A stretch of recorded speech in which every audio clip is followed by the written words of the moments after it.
Olá, turma. Estamos aqui mais uma vez para mais uma aula de língua portuguesa.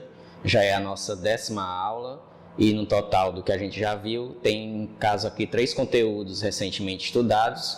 Entre eles, a gente viu nas primeiras 4 aulas já a interpretação textual. Em seguida, nós estudamos um pouco sobre as conjunções. E nós estamos aí entrando junto com as conjunções, outra classe gramatical da morfologia, que são os verbos. Hoje a gente vai para a aula 2, referente a esse tema. Espero que tenha obtido êxito no nosso último material, com as questões que eu coloquei lá para vocês. E só para fazer um retrospecto da nossa última aula, a gente disse a vocês que verbo é um assunto dos maiores, tanto é que na gramática é um dos mais extensos. E aí, diante disso, a gente hoje dá continuidade a essa discussão, só que voltando para outros aspectos ainda não mencionados naquela aula. Na aula anterior, a gente viu muito só a classificação, a teoria, a forma genérica, como é abordado a questão dos verbos nos concursos e os níveis de complexidade dessas questões. Com relação ao assunto de hoje, a gente vai retomar essa questão das classificações e vamos ver também um pouco sobre a semântica dos verbos, os tempos, os modos, o que são desinências, tá? E aí, como a gente faz costumeiramente, nós vamos também discutir em média aí umas 3 a 4 questões do último TD, que vai ajudar a ilustrar aquilo que a gente discutiu. Então, na nossa pauta, só para a gente retomar, eu vou colocar aqui na tela as 5 referências que eu havia mencionado para vocês no nosso último encontro, em que é mencionado as principais formas de cair no concurso tal assunto. Então, vamos aqui visualizar comigo.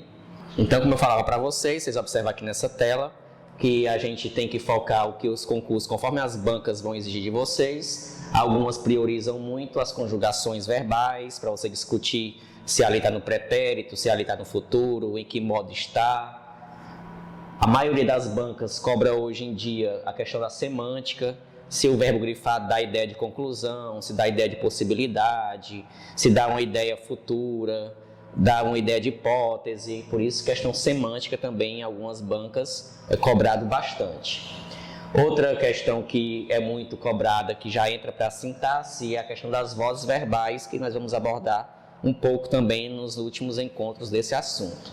E claro que dentre eles, aqui que vocês podem visualizar, a questão da correlação verbal, ou seja, quando a gente muda determinado sujeito, a gente tem que adequar a questão da conjugação verbal. Outras coisas, a gente também tem que adequar a escrita e o tempo, conforme a conjunção apareça. Se eu colocar a conjunção se e depois eu colocar uma conjunção que seja caso, só porque eu mudei uma conjunção pela outra, o verbo tem que sofrer uma pequena modificação, certo? Então, tudo isso interfere também nessa correlação verbal, que é a combinação entre os assuntos. Então, aqui foi só um recorte para que a gente entenda o que é cobrado nas bancas no cotidiano dos concursos, e a gente vai retomar e concluir parte do que ficou pendente no nosso último encontro. Só para que vocês possam aí relembrar e refrescar a memória, no nosso último encontro nós estudávamos sobre a questão das classificações dos verbos, em que conforme a estrutura que ele é feito, a escrita dele, a formação da palavra que ele é feita, os verbos se dividem nessas categorias aqui descritas. Regulares, quando ele tem um padrão de escrita, o radical, que a gente já estudou, que é a parte física, e fixa também dos verbos. Irregulares são aqueles que têm um desvio na escrita, na forma de ser o presente e o passado. Para você saber se ele é regular ou irregular, você compara a conjugação no presente e no passado. Se mudar muito, é irregular. Nós vimos também os verbos anômalos. Anômalos, nós vimos que tem 2 verbos que se enquadram nesse aspecto, que é o verbo ser e o verbo ir. Porque são chamados de anômalos, porque sofrem uma mutação, anomalia na conjugação. Quando você vai conjugar no presente, no passado e no futuro, esses verbos modificam tanto que você não reconhece mais a escrita original. Então é assim que você vai diferenciar dos irregulares. Os verbos defectivos são aqueles que sofrem alguns defeitos na escrita, ou seja, eles não são conjugados em todos os tempos e em todos os modos, como a gente viu alguns deles, que é o verbo polir. Você não vai dizer eu pulo um carro, O verbo abolir, o verbo colorir, são exemplos mais clássicos dessa categoria. São aqueles, portanto, que a gente não conjuga em todos os tempos ou modos. E por fim, nós vimos na nossa última aula os verbos abundantes, que como o nome já diz aqui, ele designa verbos que têm 2 particípios, 2 escritas. no particípio, que a gente falava na aula anterior. O verbo enxugar, eu posso dizer a roupa foi enxuta hoje, como eu também posso dizer eu tinha enxugado a roupa. Então, enxuto e enxugado tem duas escritas aí no particípio, por isso que é um verbo abundante, tá? Então, isso aqui a gente também já foi o assunto da pauta da nossa última aula. E hoje a gente vai entrar na questão das desinências, que são as estruturas dos verbos, o radical, que é uma vogal temática, que nas áreas da polícia militar, entre provas desse perfil, cobra-se muito. E além disso, a gente vai estudar um pouco, para finalizar nossa aula no dia de hoje, um pouco sobre a questão dos tempos e modos verbais, que tem a ver com a semântica que eu disse no nosso começo aqui dessa aula, tá bom? Então vamos agora entender um pouco dessas desinências, que são as partes que formam os verbos, tá? As estruturas que compõem os verbos e a questão das classes em que eles se enquadram. Então a gente vai fixar agora nessa tela que eu tenho aqui para vocês, que ela vai mostrar uma importante observação que até coloquei no nosso último material, que é a classificação dos verbos regulares e irregulares. Os verbos no português que terminam com IAR são chamados e são conjugados de uma maneira padrão, por isso que são regulares. Por exemplo, o verbo premiar, se você conjugar comigo aqui, eu premio, tu premias, ele premia, toda a conjugação desse verbo tem um padrão de escrita igual. Se for o verbo maquiar, que muita gente fala errado, diz maqueio e está dizendo errado, o verbo maquiar termina com IAR. Portanto, o verbo maquiar se conjuga da mesma maneira que o verbo premiar. Só que nós temos aqui um grupo de verbos que terminam com IAR e esses verbos fogem desse padrão. São aqueles 5 que vocês observam comigo aqui na tela, bem no canto em que tem o desenho do Mário. Os verbos mediar, ansiar, remediar, incendiar e odiar, embora termine com IAR, eles são irregulares. Eles são conjugados como se você falasse o verbo odiar. Então, você está com dúvida na palavra incendiar. É eu incendio a casa ou eu incendeio? Aí você vai ficar nessa dúvida. É só conjugar o verbo odiar. Você diz eu odio ou eu odeio. Quando você faz troca de um verbo pelo outro, fica mais fácil. Então, para que fique mais sistematizado na sua cabeça o que eu estou dizendo, todos os verbos no português que terminarem com IAR são regulares. Ou seja, tem um padrão de escrita. Porém, esses 5 verbos que compõem o grupo Mário, eles fogem desse padrão e aí são conjugados como se fosse o verbo odiar, de maneira irregular, tá bom?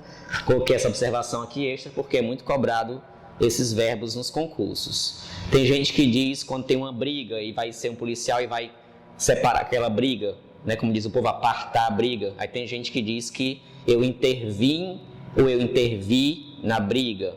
Ele interveio ou ele interviu na reunião. Então, é só conjugar da mesma maneira. Intervi, ele interveio. Mesma conjugação. Então, o que eu estou falando para vocês como é importante, o verbo intervir, ele é muito comum nas provas de concurso. Aí ele quer saber de você a conjugação correta. É só você lembrar que o verbo intervir é derivado desse verbo, vir. Se é conjugado com a mesma finalização, eu tenho que saber também que aqui vai ser a mesma terminação. Então, eu não intervi ou intervim. Conjuga o verbo vir no presente. Eu vim, né? Eu vim, desculpa, no passado, foi mal. No passado, eu vim. Então, a conjugação correta aqui nesse exemplo do quadro, eu não intervim na discussão. Ou eu não intervi. O correto é intervim. Certo? Observe que esse verbo ele merece muito estudo. Outro verbo que vocês podem ver aqui na tela é o verbo vir e ver. Esses dois verbos eles costumam despencar nas provas de concurso, porque muita gente no dia a dia fala errado a conjugação. O verbo ver, né, que é sinônimo de olhar e de enxergar, no futuro Tem gente que fala assim, quando eu ver ela, eu aviso. Quando eu ver ele, eu aviso. Só que não está correto. O verbo ver no futuro, você deve dizer vir. V-I-R. Como aqui no exemplo. Quando você vir Maria, certo? E não quando você vê. Então fique atento. O verbo ver no futuro se escreve com I. Quando você vir. Mas no sentido de chegada, esse verbo vir, você deve dizer quando ele vier. Tem gente que conjuga com NH, quando ele vier, tá errado.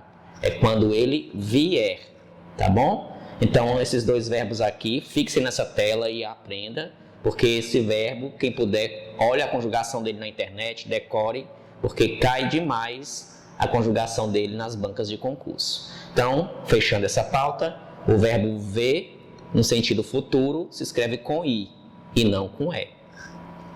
E dando prosseguimento à nossa pauta, a gente está falando um pouco sobre as irregularidades dos verbos, por isso que eles despencam mais nas bancas, porque eles sabem que você tem umas anomalias na escrita no decorrer dessas conjugações, como vocês observam na tela comigo aqui, e aí às vezes a gente tropeça por um I, por um E que apareceu, não é isso?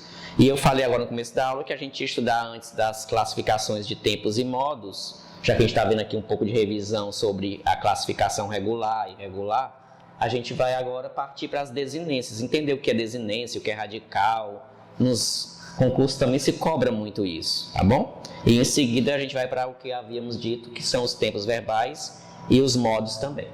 Então a nossa essência da aula de hoje está aqui voltada para essa lâmina, que são as flexões dos verbos. A gente viu até agora, alguns segundos atrás, a classificação pela escrita que esses verbos têm. Na hora de conjugar, eles são chamados de regulares, irregulares, anômalos, efetivos, abundantes. Mas os verbos também eles podem ser classificados conforme a semântica e a intenção comunicativa.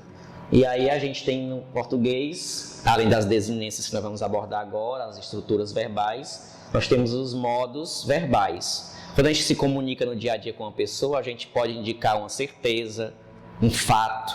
E aí a gente diz que essa pessoa se comunicou no modo indicativo. Quando eu digo que a água ferve a 100 graus Celsius, isso é um fato.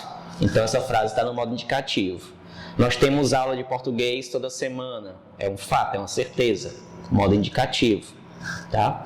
O modo subjuntivo, que é um dos preferidos nos concursos. O modo subjuntivo é aquele que indica uma possibilidade, uma dúvida, uma hipótese. Então, quando eu digo assim, tomara que todos passem no concurso. Quando eu digo tomara que todos passem no concurso, é uma probabilidade, não é uma certeza que eu tenho a respeito do seu avanço e progresso nos estudos. Tá? Imperativo, como o nome já diz, ele aconselha, ele convida, ele dá ordem. Também é um verbo, um tempo verbal, um modo verbal, em que há uma grande recorrência nas provas de concurso. Mas aqui o foco maior que você deve estudar para as bancas é o modo subjuntivo. É um dos preferidos na hora das provas. Tá? E como eu havia anunciado até aqui, por que tem gente que até hoje não aprendeu a conjugar verbos? No tempo de escola, a gente era acostumado com um caderninho, colocar as pessoas, né, dos verbos, eu, tu, ele, nós, vós, eles, e em seguida repetia a conjugação lá mecanicamente, só decorava para uma prova ou para uma arguição naquele tempo. E aí a gente até hoje fala o português errado porque o verbo é a essência do português. A gente se der conta e refletir conscientemente, tudo que você fala no dia a dia basicamente tem verbos naquilo ali, tá bom? E aqui eu trouxe esse quadro em amarelo para que vocês possam ver o que são essas partes que compõem um verbo. Então, ilustrando comigo aqui. Vocês podem ver aí em amarelo que nós temos os verbos divididos em 3 categorias. De primeira conjugação, segunda e terceira. E aí eu coloquei primeira conjugação, os verbos que terminam com AR, o verbo amar, aí na sua tela. Nós temos de segunda conjugação o verbo vender, que termina com ER. E aí, abrindo parênteses para isso, os verbos que terminam com O também são de segunda conjugação. Exemplo mais clássico é o verbo pôr, certo? Supor, os derivados desse verbo, pela constituição antiga deles, o latim, porque o verbo pôr antigamente se escrevia poer, era com E. E aí, por isso, é chamado o verbo de segunda conjugação. E verbo de terceira conjugação nós temos com IR. Então, aqui nós temos exemplos. Deixa eu só apagar aqui para vocês. Dessas 3 conjugações, coisa que todo mundo já aprendeu. Agora vamos aqui à essência que causa dúvida em algumas provas de concurso. Os verbos, vamos colocar aqui no cantinho para vocês aqui. O verbo amar. Nós temos uma parte que ela é fixa quando eu conjugo. Vamos pôr só o verbo no presente. Eu amo, tu amas, ele ama, nós amamos, vós amais, eles amam. Vocês acompanham comigo aqui nesse pequeno quadro que eu estou escrevendo, que tem uma parte estruturada fixa. No caso aqui, vocês observam que tem uma parte padrão, que é o A e o M. Então, a gente pode dizer que esse AM aqui é o radical, é a parte física, estrutural de um verbo. Só que vocês observam que tem uma vogal que se repete todo o tempo, né? Basicamente, com exceção da primeira pessoa. Mas observe que tem uma vogal aqui que ela está todo o tempo repetida, que é a vogal A. Observe que ela pertence a qual conjugação? Se você relembrar aí comigo, é um verbo de primeira conjugação, beleza. Aí o concurso pergunta, esse A que eu selecionei aqui, que repetiu várias vezes, como é que se dá o nome dele de batismo na hora de estudar a questão gramatical? Você vai dizer que isso aqui é chamado de vogal temática. É a vogal que dá sentido ao verbo. Porque só o AM não tem sentido nenhum em português. Quando eu boto esse Azinho aqui, eu vou entender que é o verbo amar. Então, a vogal temática é a vogal A, E, I, O, U, mas só que a gente tem a E, I, O, U, mas na hora dos verbos só tem 3 que se ligam à parte fixa, né? Então, a vogal temática só temos o A, o E e o I. E o que é desinência para a gente fechar essa parte?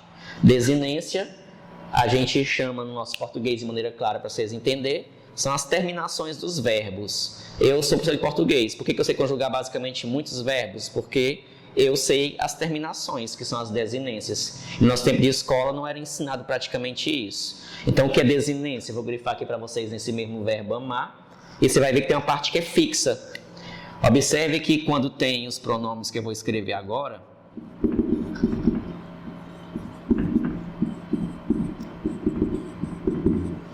observe comigo aqui, acompanhe o raciocínio. Ó. O pronome tu, o que tem em comum aqui nele?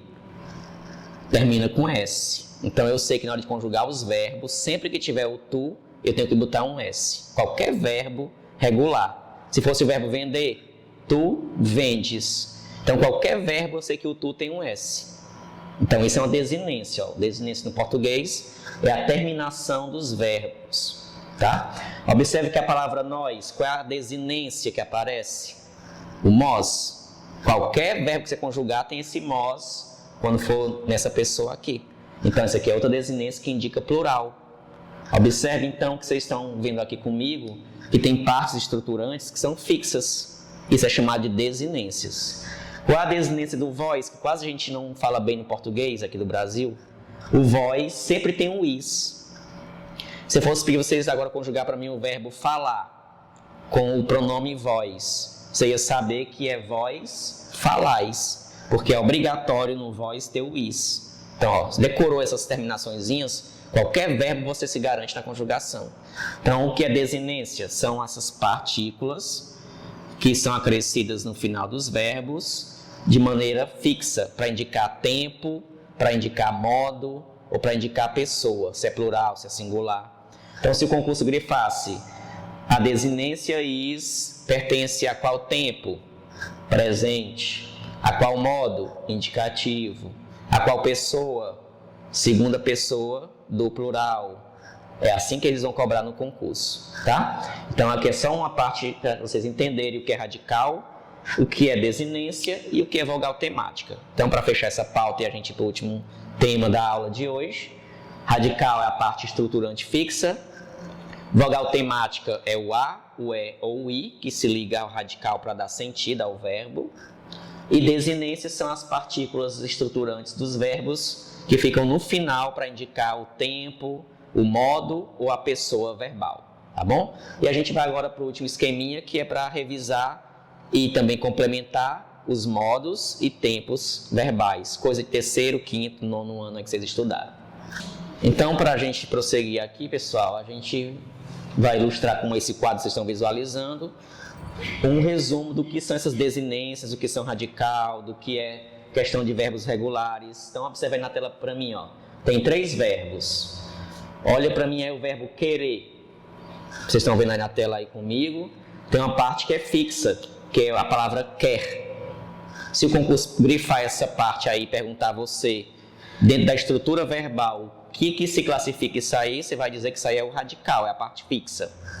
Se ele grifar esse mos, que aparece lá conjugado em queremos, você vai dizer que ali é uma desinência, modo temporal. Ou seja, é uma desinência que indica o modo, que é o modo indicativo, e temporal, que é o tempo, que é o presente, nós queremos. Se perguntar esse que aparece bem no meio dos verbos aí, ó, queres, queremos, quereis. Se perguntar esse ezinho que está ligando a desinência ao radical, você vai dizer que isso aí é uma vogal temática, tá? Espero que tenha ficado claro essa parte. Quem faz concurso para área militar, isso é cobrado demais, certo? Colégio naval, polícia, essa área militar cobra muito essa parte mais técnica dos verbos. E para concluir nossa pauta de hoje, a gente vai então para os modos e tempos que eu havia dito. Pronto, vocês observam aí nessa tela agora, para a gente ir para a nossa última pauta da aula, que eu falava que nós temos aí 3 modos verbais, né, que são os modos indicativo, que indica certeza, fato, o modo subjuntivo, que indica possibilidade e dúvida, e o modo imperativo, que é um conselho, uma ordem nesse aspecto. O modo indicativo ele é o maior do português, ele tem 6 divisões, ele tem 6 tempos. Nós temos o tempo presente, e o passado se divide em 3, como vocês observam na tela aí, ó. Nós temos o passado, que é o pretérito mais que perfeito, o pretérito perfeito, o pretérito imperfeito. Além disso, nós temos 2 tipos de futuro, o futuro do presente e o futuro do pretérito. Muita gente até hoje nunca entendeu isso aqui na prática, mas é simples. Tudo que você fala no futuro, vou começar pelo futuro que é o mais simples. Se você for uma coisa planejada no futuro, que você sabe que vai acontecer, que você organizou, planejou, você vai usar o futuro do presente. Então, suponhamos que você pretende viajar, né? Ou pretende aí comprar algo no final de semana. Aí você vai dizer que tá certo isso, que tá tudo organizadinho, esquematizado. Então, você vai falar, eu irei ao supermercado, eu irei viajar. É uma coisa planejada. Tá certo acontecer, futuro do presente.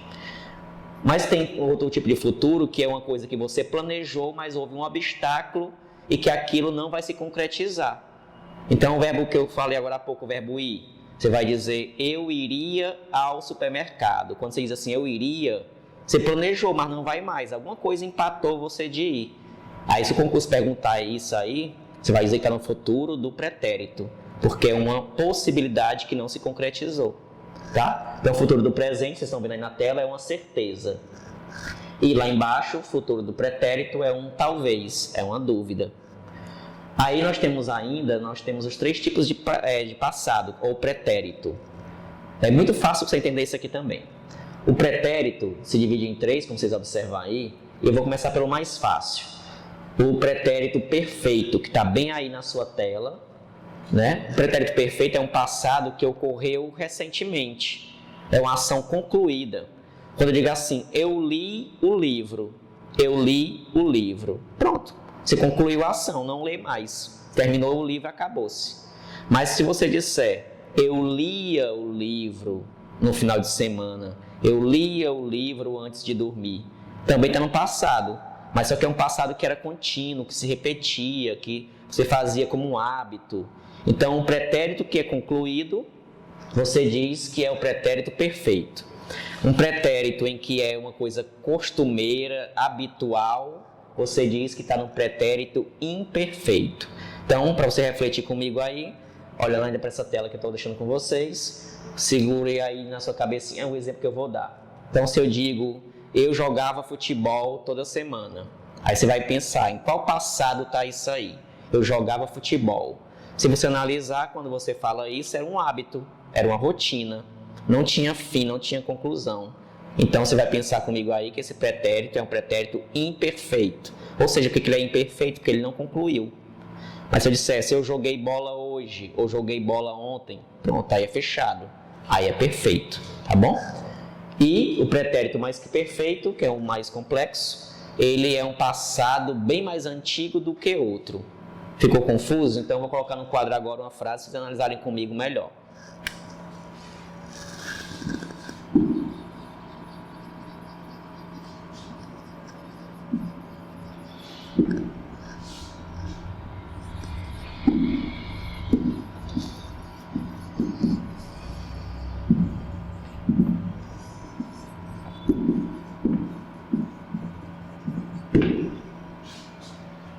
Então, essa frase aqui que eu coloquei no quadro é para ilustrar um dos tempos verbais. Nosso português ele é muito rico de flexão, de mudança.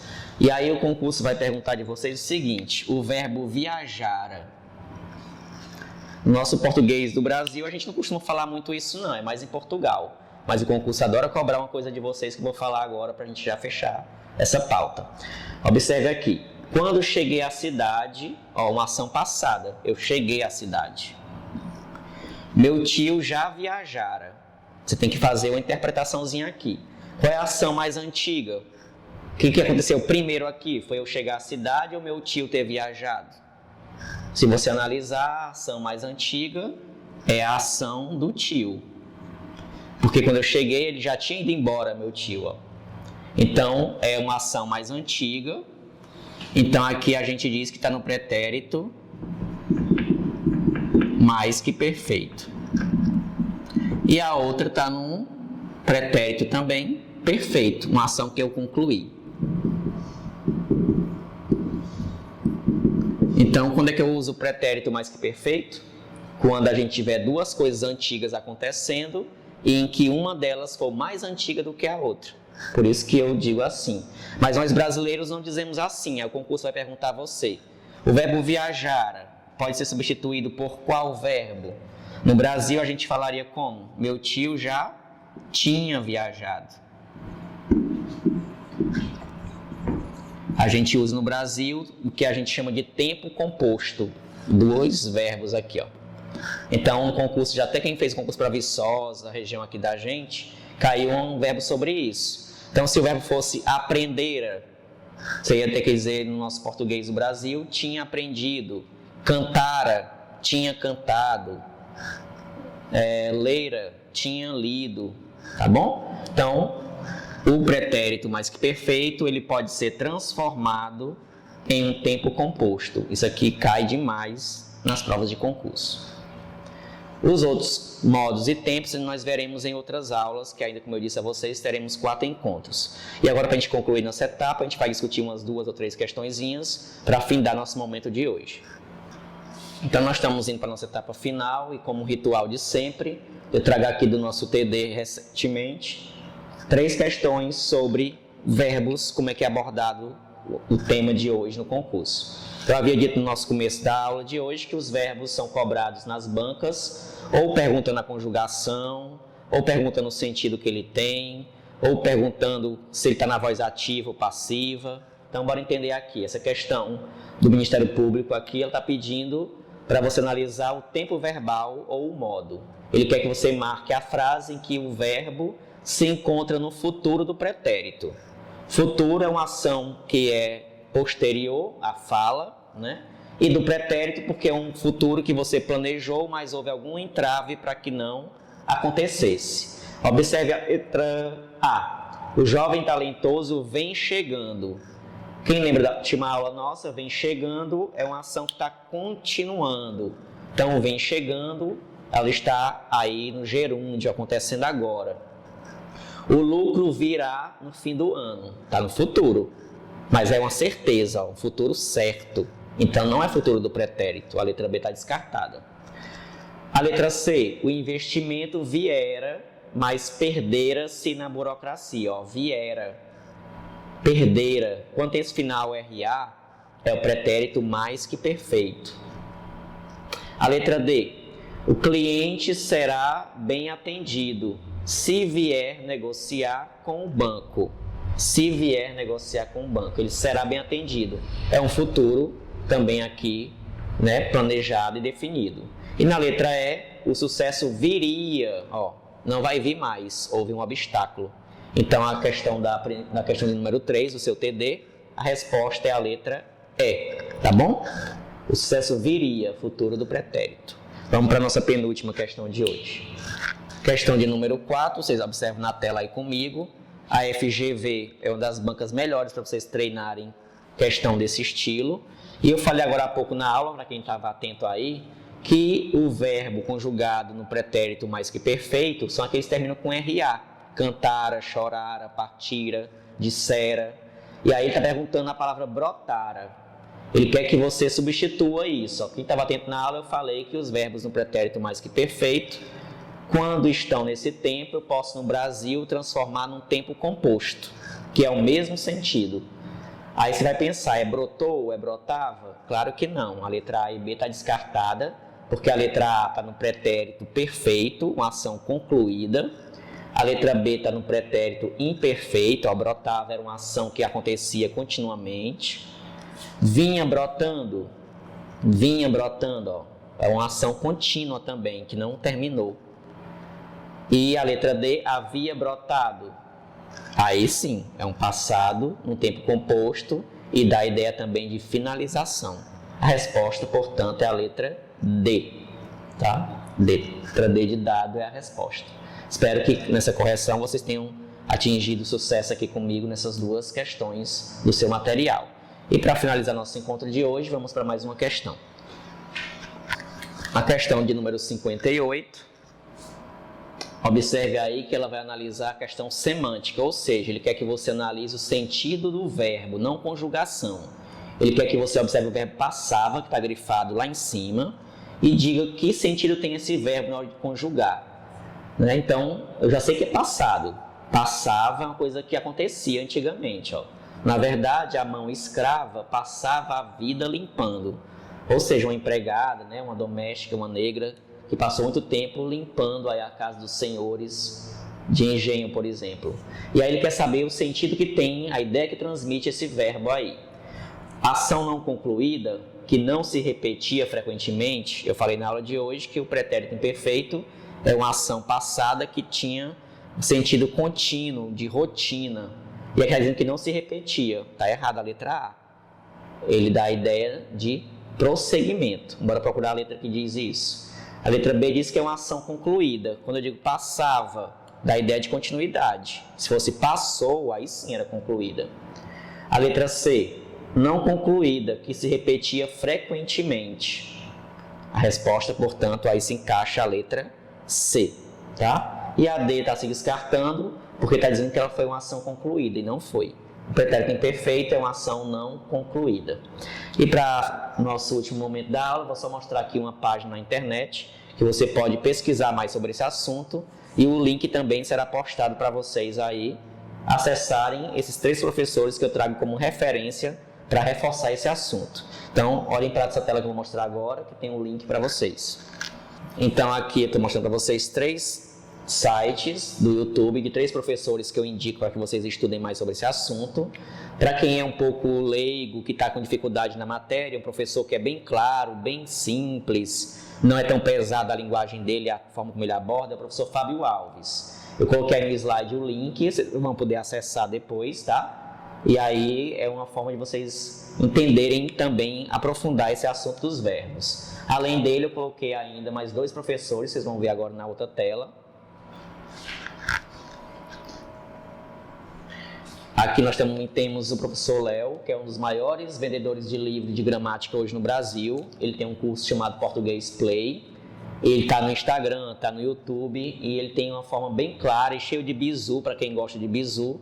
É um professor que eu posso indicar para vocês também.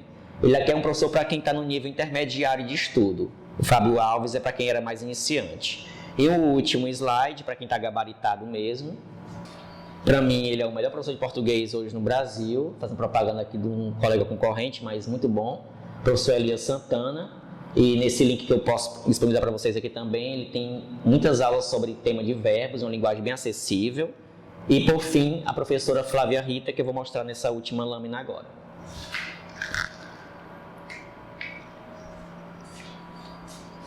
Então, aí estão os 4, apoios pedagógicos para vocês estudarem.